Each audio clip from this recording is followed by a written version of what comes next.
Well, hello. Welcome to Snoozer's Storytime Adventures. How are we doing today, Snoozer? I am super terrific. Oh, that's so great to hear. Well, we have a whole selection of stories here from Bushel and Peck. They're beautiful books, but we're only going to be talking about one of those books today, okay? Which one? Well, I think it's going to be this one. And the title of the story is called Grit. Do you know what grit is, Snoozer? G-R-I-T. No. Well, when you have grit, you have a lot of determination, sometimes courage and strength to accomplish things that you might not ordinarily accomplish. Oh, do I have a grit? Oh, I've seen you have grit lots of times. Yay! Yes, whenever you think you can't do something, but then you say, I'm gonna do it. You show great grit and determination. Oh, goody. What is the book about? Well, this book, Grit, is written by S.E. Abramson, and it is inspiring stories for when the going gets tough. Have you ever heard that expression? Yes, I have. Yes, when the going gets tough, the tough get going. All right, well, there's many, many beautiful stories here. There's a wonderful publisher's note here that talks about having that strength and courage. Maybe when things aren't going your way, maybe you have a physical limitation, maybe something's going on with your family, things that make things hard or difficult. But it's up to you, it's up to all of us to try and take adversity, something that isn't working out for us, and turning something good into it instead. Oh, interesting. All right, so I think I'm going to pick the very first. There's so many wonderful people to choose from, but I'm going to pick Ludwig van Beethoven. Have you ever heard of Beethoven? I think I've heard of him before, but I don't know what he does. Well, he is a musician who never gave up. So I'm going to read you this inspiring story about Ludwig van Beethoven. Ludwig van Beethoven began to learn music when he was just 5 years old in his hometown of Bonn, Germany. His father, Johann, was a harsh teacher, often reducing his son to tears. However, Ludwig was talented and he worked very hard. He later learned from composer and conductor Christian Gottlob Neufeld, and eventually found respite from his turbulent home under the friendship and employment of Helene von Breuning, an upper-class citizen of Bonn, who hired him to teach piano to her children. Boy, that was a confusing sentence, but Beethoven just went to work for this woman, and her name was Helene von Breuning, and she hired him to teach her children piano. In time, more opportunities for Ludwig's talent came, and he quickly became one of Europe's most celebrated composers. But suddenly, just when he was at the height of his career, Ludwig began to have problems with his hearing. Over a slow period of time, he became increasingly deaf and developed mild tinnitus, which is ringing in the ears. Oh no! I know! No hearing? It might have spelled doom for a musician like Ludwig, but he was no stranger to hardship. Though tremendously discouraged, Ludwig determined to push through. After all, he could still hear melodies in his mind. If he could compose with his ears, he could compose with his imagination. As he had remarked earlier in life, what I have in my heart must out. That is why I write. Ludwig van Beethoven went on to become one of the most well-known and beloved classical music composers of all time.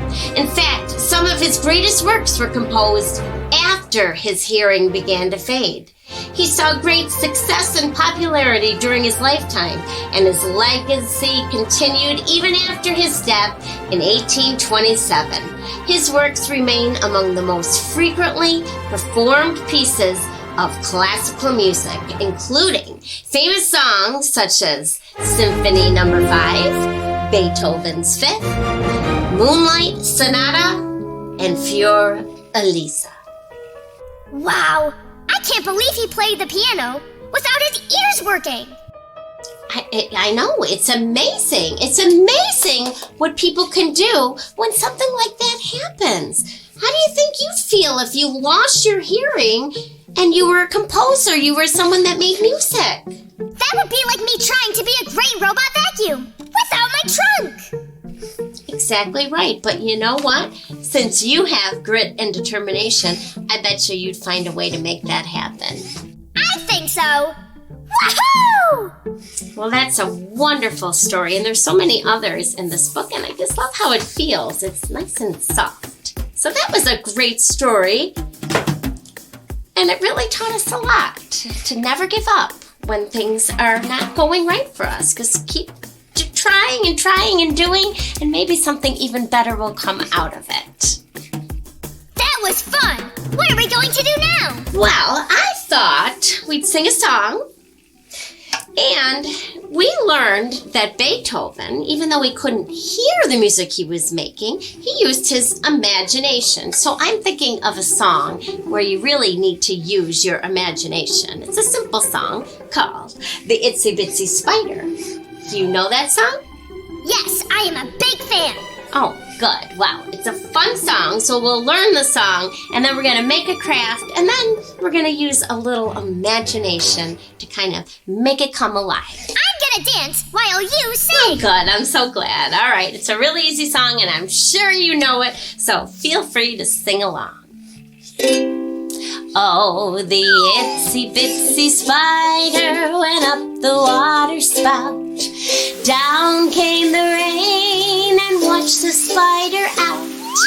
Out came the sun and dried up all the rain. And the itsy bitsy spider went up the spout again. One more time. Yippee! Oh, the itsy bitsy spider went up the water spout. Down came the rain and washed the spider out. Out came the sun and dried up all the rain. And the itsy bitsy spider went up the spout again. Mrs. Hamilton, I am a very good dancer. Whee! I can see that. That is quite impressive. All right, would you like to make a craft? Yes. What are we going to make? I thought, since we did the itsy bitsy spider, and I want to do some imaginative play, that we could make a spider. Ah! Spider? And I could make it look like it's real by using my imagination. All right, we are going to be needing these 3 sheets, Snoozer, to make our craft. So, we got a lot of pieces to cut out, so I think that'll be the first step.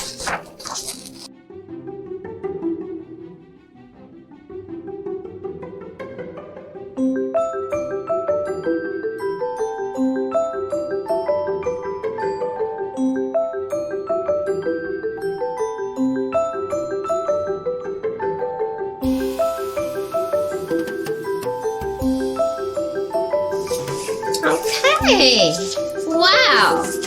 Now, Snoozer, we have to make some decisions, because when I made this spider, I kind of made his head down here, but we can also do it this way. So what way do you want to make your spider? I want it to be... let me think.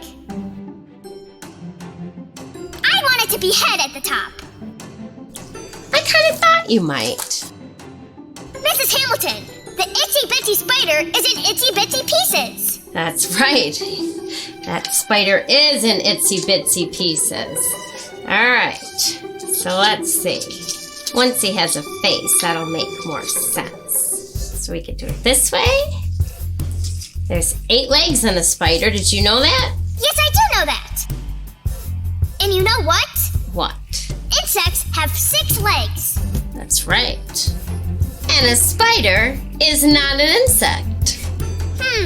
What is it? An arachnid. Oh, yeah. Oh. All right, you learn something every day, right? All right. What do you think of that? Wow, he's really wide. It sure is. Look at that. Ooh, it really looks like a real spider. Yes. So I thought we would have a little fun with our imagination, just like Beethoven used his imagination to create beautiful pieces of music. I thought I would take my spider and add it to a stick like I did here. You could even use a ruler. And then I have some of the things that are in the Itsy Bitsy Spider song. We've got the spider, we've got the sun, and we've got the rain. So we can just have a little fun and use our imagination to kind of make a picture of our story. So do you want to do it? Yes. All right. So let's start. The itsy bitsy spider went up the water spout. Down came the rain and washed the spider out. Out came the sun and dried up all the rain, and the itsy bitsy spider went up the spout again. I like that song. I know, it was a lot of great fun, and I loved using our imagination to kind of make the whole song happen before our very eyes. Woofy. I did a lot today. We sure did a lot today, and I really like this book, Grit, where we do show our grit and determination to make wonderful things happen even when the odds are against us. Yes. I have a lot of grit. You sure do. Well, I'll see you and all our friends next time on Snoozer's Storytime Adventures. Bye. Hi, boys and girls. Would you like to do the Mrs. Hamilton craft just like